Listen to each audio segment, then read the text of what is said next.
Ano nga ba ang dapat gawin kung sakaling hindi pa dumarating yung birth certificate mo na in-order mula sa GCash, GLife? By the way, kung first time mo sa channel na to and gusto mo pa ng mga online tutorial videos katulad nito, please click the subscribe button.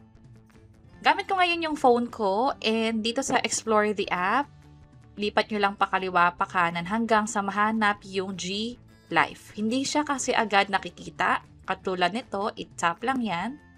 At makikita nyo na yung PSA helpline. Nag-order na tayo dati dito at yung mga order din natin ay dapat na magpakita dito sa mismong app. Katulad niyan, ang status na ay for delivery. Kung sakaling wala kayong nakikitang status dito or hindi talaga nagpapakita yung in-order ninyo, kapag ganyan may problema na. So hindi talaga madi-deliver o hindi nyo talaga makukuha yung document. Pag-usapan din natin na merong schedule ang pag-deliver. Baka mamaya, nasa window pa pala nito, ina-expect nyo makukuha agad. Pagbigyan nyo muna ng ilang araw, halimbawa for Metro Manila, 1 to 3 business days, tandaan na hindi kasama ang Saturday, Sunday, maging yung holidays. Kapag naman sa probinsya, mas matagal. Dito kadalasan umaabot talaga ng more than 1 week kasi nga, pwede umabot ng 8 days. So, hindi pa dyan kasama yung weekends nga. Pero kung lumagpas na, at may mga issue pa pala sa taong tatanggap, halimbawa, hindi ka pala makakatanggap ng document kasi wala ka sa bahay, dapat merong authorized representative na 18 years old and above.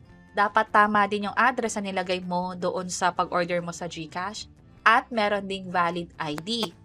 Kung sakali naman na nakalimutan mag-assign ng representative habang nag-order, pwede pa naman tong gawin.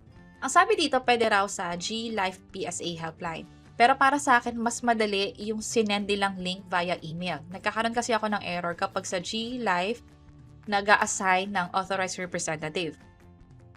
Halimbawa, ito yung na-receive kong email. Meron ditong customer service portal.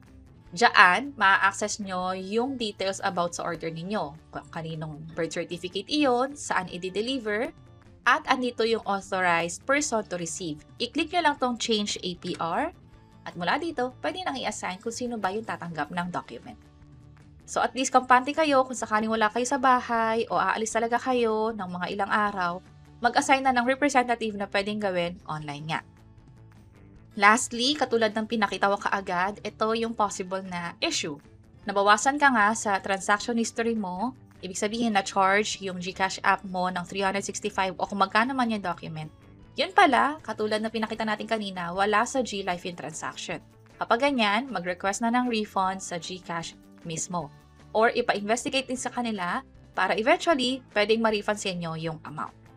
Tandaan lang na kung sakali na nakapagbayad ka na, hindi na pwedeng baguhin yung details about sa birth certificate.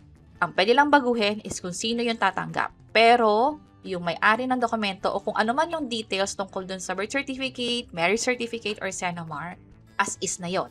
Pag nagkamali kayo ng spelling at kahit ano man at nakakuha kayo ng certificate of no record, hindi na ire-refund yung fees sa inyo, kailangan mag-place ng panibagong order sa GCash app para sa PSA document.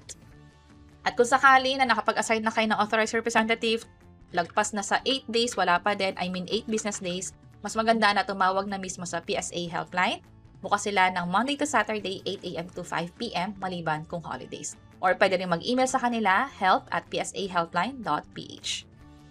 And that's it. Sana nakatulong tong video na to. Kung oo, pakiclick ang like button at para sa iba't ibang mga tutorial videos, pwede nyo i-check ito nasa baba. Sana makatulong. See you sa next videos. Bye-bye!